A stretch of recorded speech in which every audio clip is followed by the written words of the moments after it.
Hey everybody, Techie 101 here alongside my co-host Barry the Brick as always.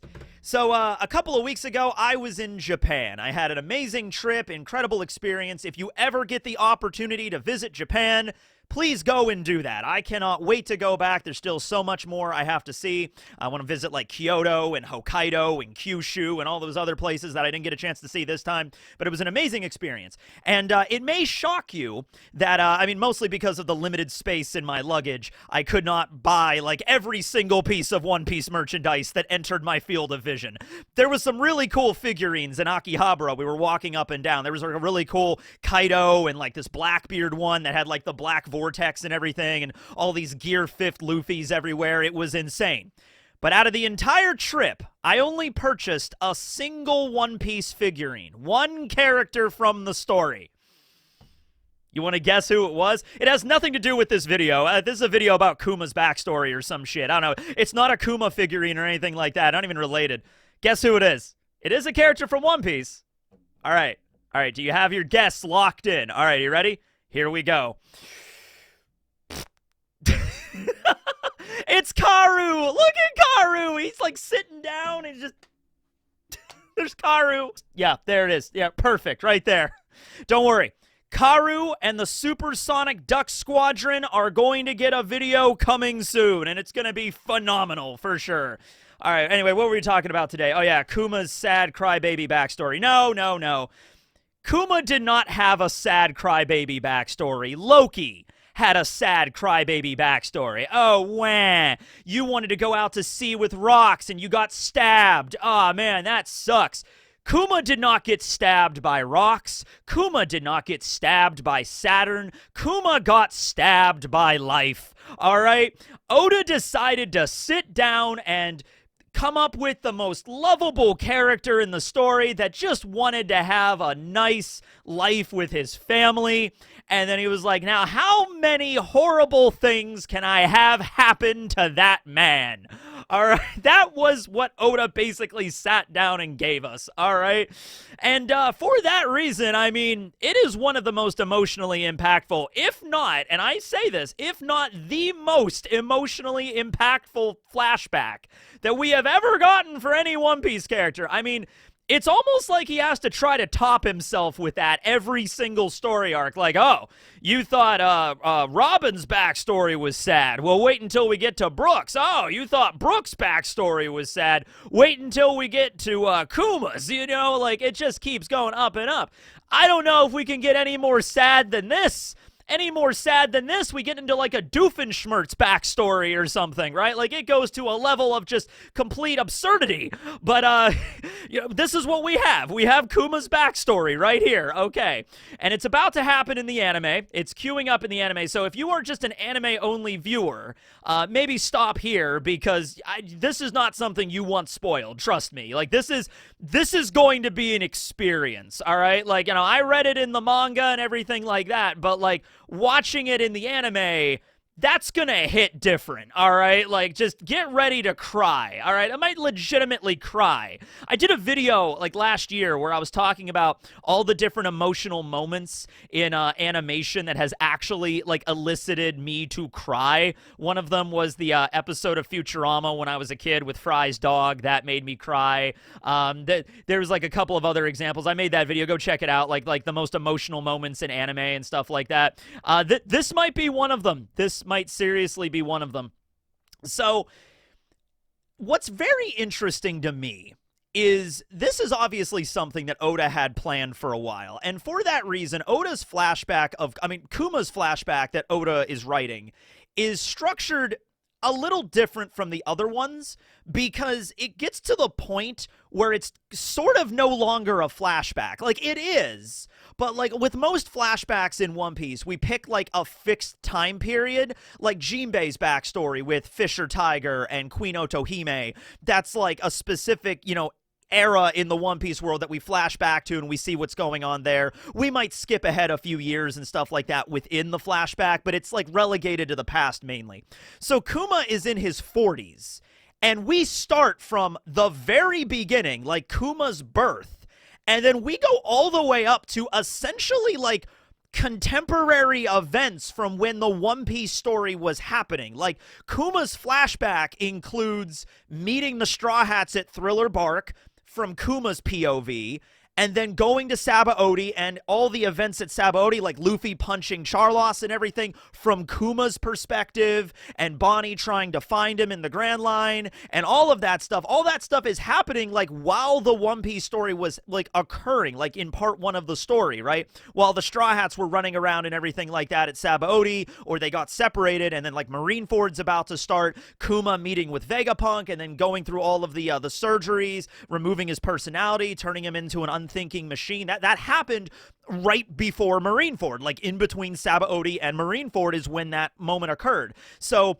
and the whole catalyst for this is Kuma's abilities. So this was like brilliant. Like, Oda really had this all planned out, honestly, where it was like, yeah, Kuma's going to have the power of the Paw fruit that allows him to reject certain things, you know, like out of people or like out of his own body, even things that are like intangible, like memories. So he's like, oh yeah, he's going to make a memory bubble. And at one point, yeah, Bonnie's going to enter the memory bubble, and literally we're going to see everything. We're going to see every memory that Kuma had from the beginning. I mean, we're going to skip through a lot of stuff, but like, yeah, this is his life. We're literally going to see Kuma's life from birth to his death when, you know, Vegapunk pulls the switch and it just beep, you know, it goes from that point onward, right?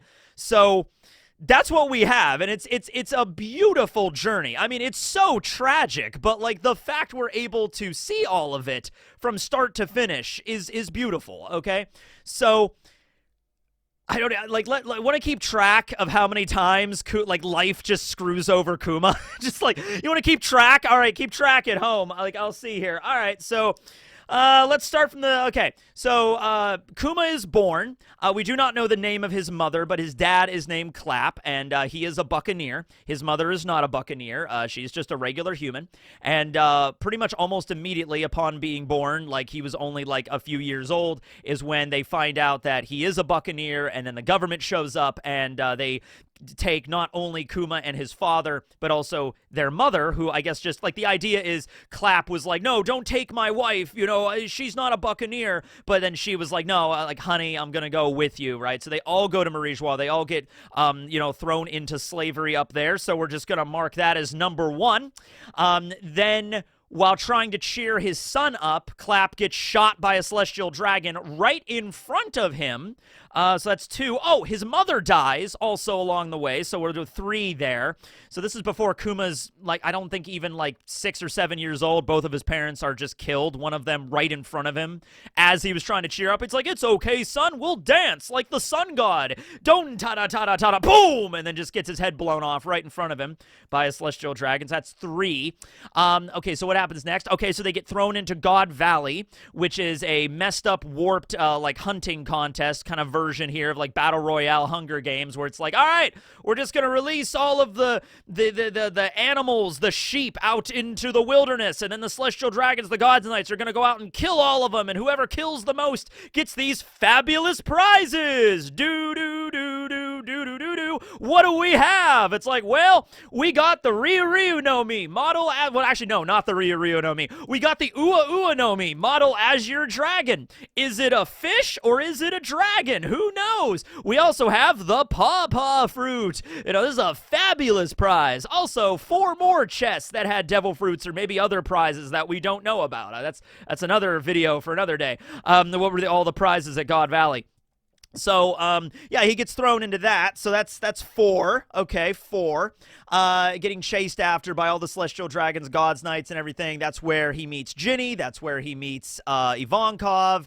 And they kind of inspire everybody to fight back and at least try to get their hands on some devil fruits so they can escape God Valley. So that occurs. And then they you know, Kuma manages to steal the Paw fruit, and they all manage to get the hell out of there. And Kuma manages to save a bunch of people in the process. Manages to go all the way back to the South Blue, to the Sorbet Kingdom, where he originally came from, where his family was from, right? So saved a lot of people. A lot of people died in the process, though. I don't know. I feel God Valley deserves 2 tallies, so I'm just going to go there. So we're up to 5 right now. God Valley was pretty jacked up, so I'm going to put 2 tallies there for traumatizing events. Okay, so we get back to the Sorbet Kingdom. Ivankov decides to leave and go back to Kamabaka, and is like, do not forget me, my friends. Hee-haw! And then he sails away.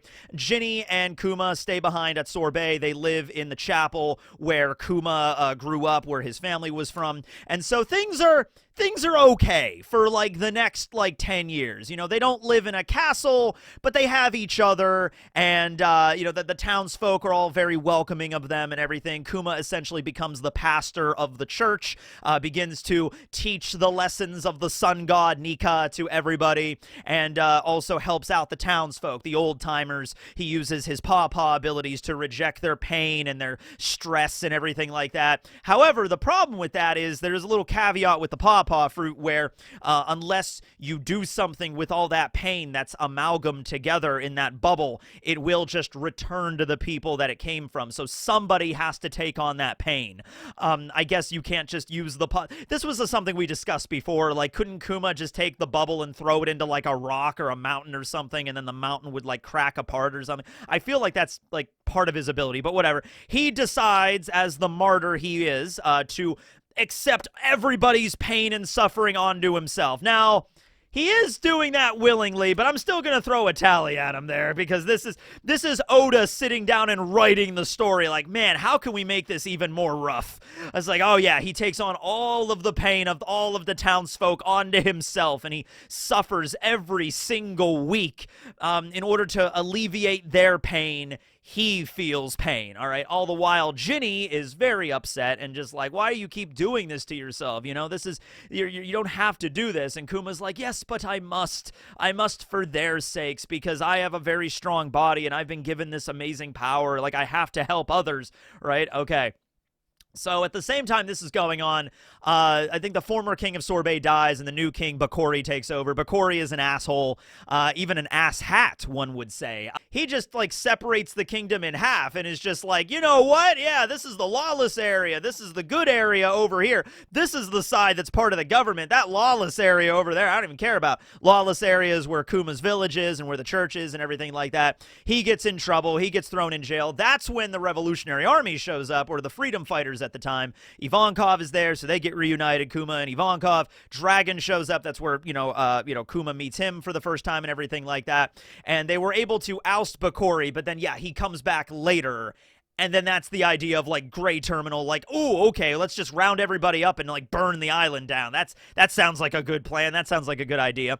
So, how many tallies is that? Like, at least 2 or 3. I'm going to go with 2 for that one right there alone. Okay, so we're up to 8 so far if we're keeping track. All right. So Kuma joins the Revolutionary Army. He's one of the founding members of the Revolutionary Army. Ginny joins as well. Bonnie is not even in the picture yet, okay? And so this is still, like, 15, 20-some years ago already. So they go out to sea, and they're fighting the good fight. So once again, it's not great, but it's, like, good, you know what I mean? Once again, there's a lot of strife and torment along the way, but they're out there and they're helping people. They're trying to help the citizens cast off the oppression of the world government. They're liberating islands. Ginny is working in the East Blue mainly, and then Kuma is in the Grand Line, but he has his ability so he can kind of teleport wherever, okay? And so they're fighting for a really long time.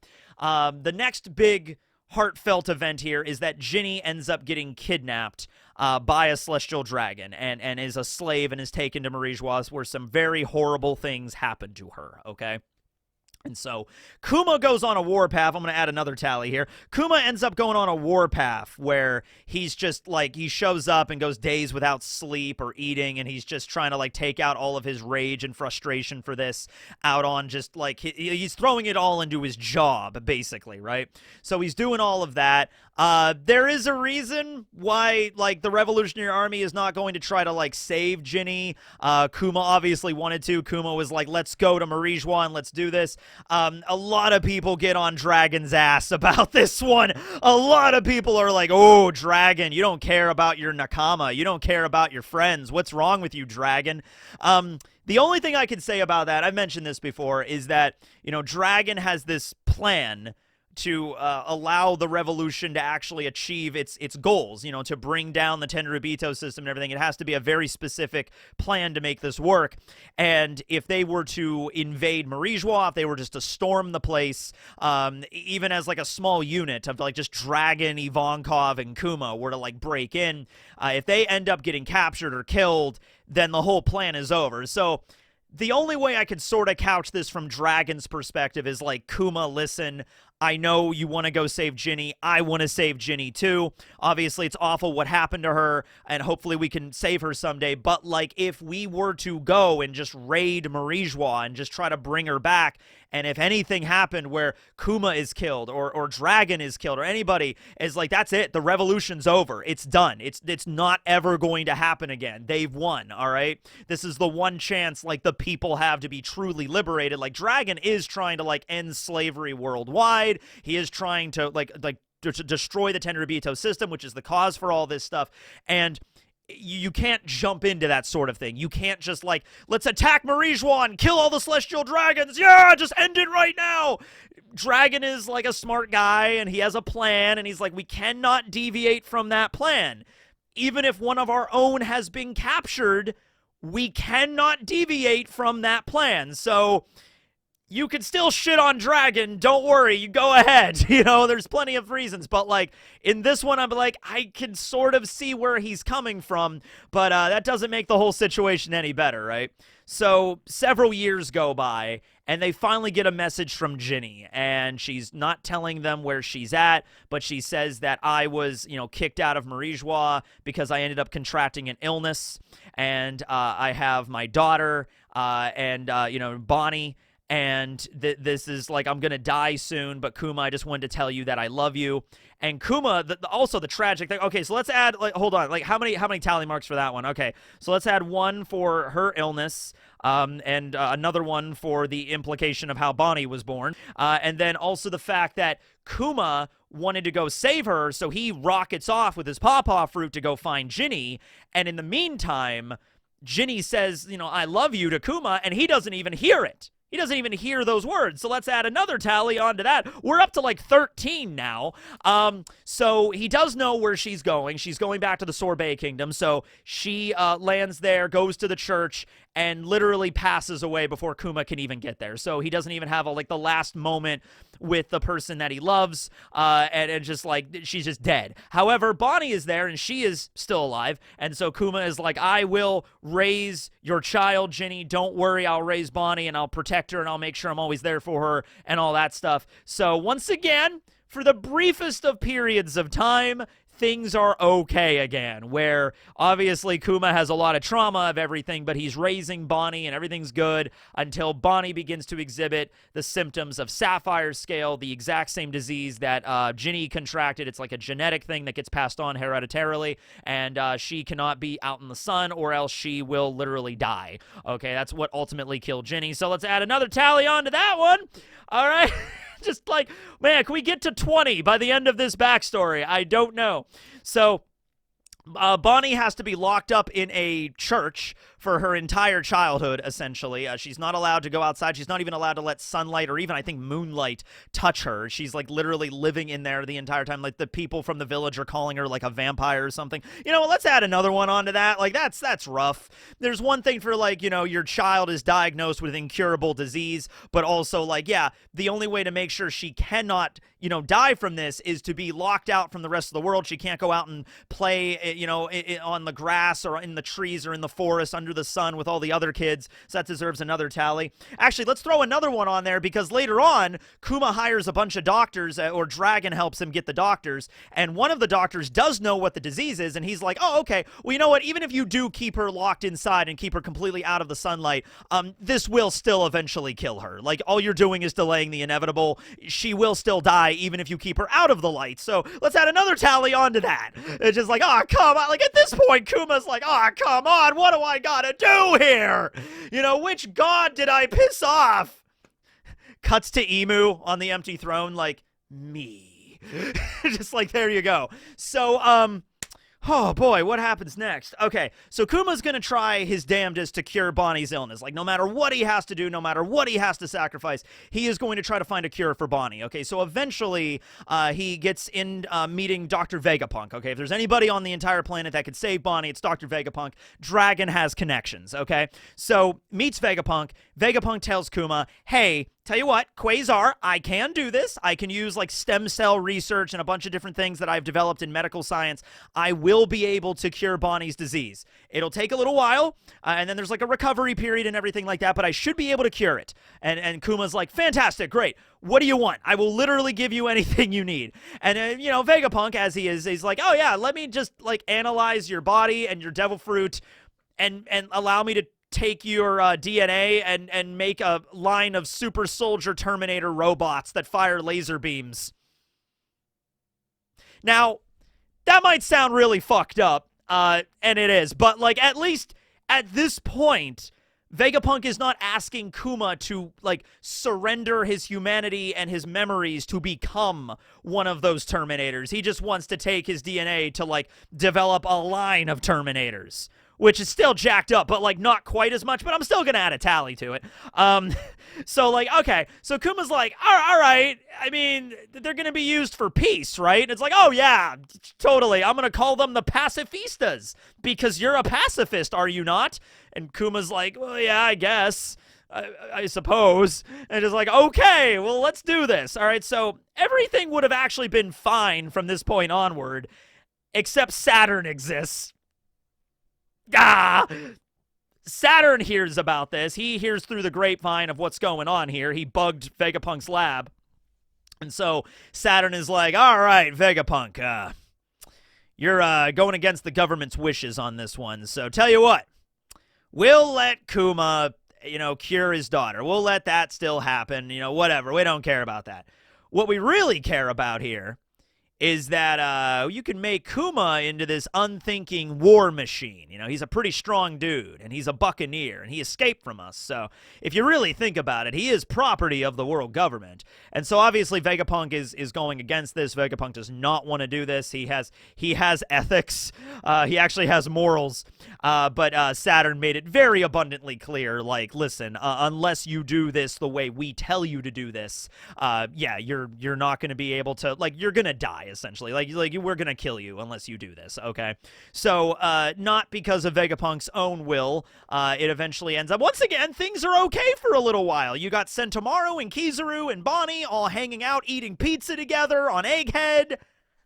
It's great. It's fine. It's fun. Except for, like, eventually Kuma has to be slowly but surely transformed into a Terminator and deleting all of his memories of his daughter, okay? So, also has to become a warlord of the sea. There was another stipulation with that where Hanafuda had been killed by Ace at this point, or not killed by Ace, but defeated by Ace and kicked out of the warlords, so they needed a new entry in order for this. And this is where everything starts tying together in, like, the first part of the One Piece story before the time skip, where Kuma is now an official warlord of the sea, and he's out there in the world, and he's beating up other pirates and everything. He has his ship that has, like, the Jolly Roger of his drawing, that the drawing of him that Bonnie made for him and everything, his daughter, and he's sending all the letters to her. The letters do not reach Bonnie because of CP8 and Alpha and everything, so we're gonna add another letter onto another tally onto that.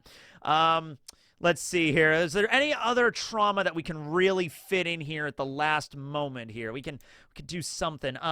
So eventually Bonnie does escape from the Sorbet Kingdom with the help of Connie and Tots and Yo-Yo and everybody. They go out to sea.